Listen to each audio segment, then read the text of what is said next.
Started.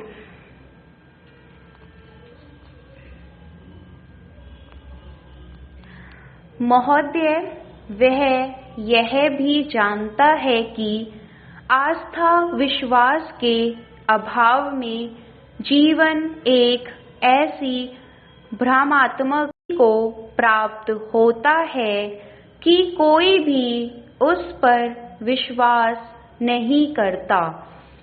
इन सब परिस्थितियों के कारण सुसंस्कृत मनुष्य वास्तव में पूर्ण धार्मिक विश्वास पूर्ण अविश्वास के बीच में स्थित रहकर अपना जीवन व्यतीत करता है। इस प्रकार का जीवन जीने वाले लोगों पर ही वास्तव में सभ्य समाज अधिक करता है, क्योंकि वे ही समाज के प्रति अपनी जिम्मेदारी को अधिक अनुभव करते हैं। इसके विपरीत संकीर्ण धार्मिक प्रवृत्ति के लोग अपने धार्मिक को समाज के मुकाबले अधिक महत्व देते हैं और पूर्ण अविश्वास का जीवन बिताने वाले अपने व्यक्तिगत हित और लाभ के लिए समाज नैतिक मूल्यों को बलि लगाने से भी हिचकते नहीं। सुसंस्कृत मनुष्य का यह लक्षण होता है कि वह अपने जीवन में धर्म की सब अच्छाइयों को प्राप्त करते हुए भी धर्म के नाम पर झूठ, हिंसा, बनावट तथा अन्य अर्थहीन तत्वों से दूर रहता है।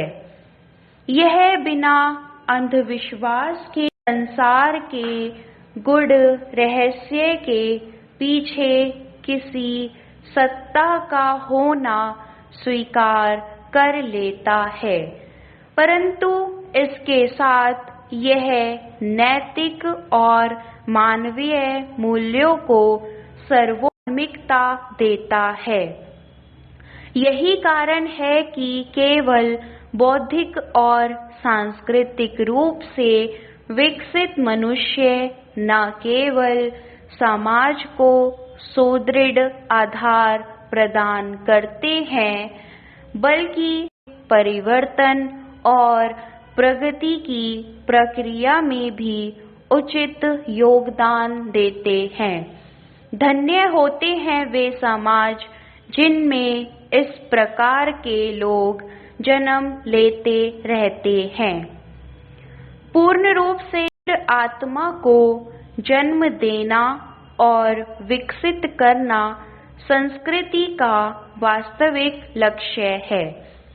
सब प्रकार के पूर्वाग्रहों से मुक्त व्यक्ति कट्टरता और धार्मिक संकीर्णता को बचा सकता है। सुसंस्कृत मनुष्य केवल अपने विचारों के लिए जीता है, अतः उनके लिए बलिदान देना स्वीकार कर लेता है। इसलिए स्वतंत्र प्रक्रिया को नष्ट करने के किसी भी प्रयास को वह अक्षम्य अपराध मानता है। सामान्य अनुभव के आधार पर यह कहा जा सकता है कि मनुष्य स्वभाव में है वह स्थायी आदत के रूप में विद्यमान है और उस पर काबू पाने के लिए वैचारिक स्तर पर निरंतर प्रशिक्षण आवश्यक होता है। मनुष्य अपनी एक यात्रा की अवधि में हमेशा अपनी जन्मजात और स्थायी प्रवृत्तियों के साथ संघर्षरत रहा है। इसमें उसकी सफलता उसकी सांस्कृतिक चेतना के ही निर्धारित होती रही है। हमारे इस विचार क्रम से दो मुख्य बातें उभर का सामने आती हैं। पहली बात यह है कि धर्म ने अज्ञात की और सम्मुख भाए उस स्थल को साफ और खुला छोड़ दिया है जिसकी ओर मनुष्य अपनी व्यक्तिगत खिड़की से झांक कर देख सकता था। यह एकदम अलग बात है कि वह उसको साफ दिख सकता है। दूसरी बात यह कि प्रेम और भावुकता से परिपूर्ण जीवन में जो आनंद पैदा होता है वह इस पृथ्वी पर हमेशा हमेशा रहेगा। महोदय, जहाँ तक धर्म का प्रश्न है, अपने चरम विश्लेषण में उसने वह सब हमेशा सुरक्षित रखा है जिस पर संस्कृति निर्भर करती है। दूसरी को उसकी निष्ठुरता और क्रूरता के लिए जितना भी धिक्कारा जाए उतना कम है, परंतु इसके साथ ही यह भी मानना पड़ेगा कि धार्मिक चेतना की कुछ आश्चर्यजनक मानसिक तथ्य सामने आए हैं। जो धर्म कर सकता है वह दूसरी कोई शक्ति नहीं कर सकती। यह केवल ऐतिहासिक सत्य ही नहीं अपितु अनुभव द्वारा प्रमाणित सत्य भी है। जटिलता मनुष्य के स्वभाव का लक्षण है। स्वभाव की जटिलता की अभिव्यक्ति जन्मजात शारीरिक प्रवृत्तियों, स्वार्थपूर्ण कार्यों साथ परोपकारी विचारों और कार्यों द्वारा होती है। धर्म मनुष्य को अच्छे विचारों और कर्मों की ओर प्रवृत्त करने से कुछ अधिक भी दे सकता है। आदिकाल में मनुष्य को पशुता से मानवीयता की ओर प्रेरित किया है। नम्रता, प्रेम, सेवा, त्याग के साथ साथ धर्म ने मनुष्य में सौंदर्य और सत्य आकर्षण पैदा करने की महत्वपूर्ण भूमिका भी निभाई है। यह भी सत्य है कि धर्म प्रत्यक्ष या परोक्ष रूप में ईश्वर संबंधी कुछ ऐसी पौराणिकताओं के साथ जुड़ा हुआ है कि आम लोगों के लिए अविश्वासी और संशयशील व्यक्ति का विचार और व्यवहार से अच्छापन कोई विशेष महत्व नहीं रखता। यदि हमारी सांस्कृतिक चेतना का समुचित विकास हो सके और हम संस्कृति के धरातल पर ऊपर उठ सकें तो विश्वास और अंधविश्वास समझना कठिन नहीं होगा।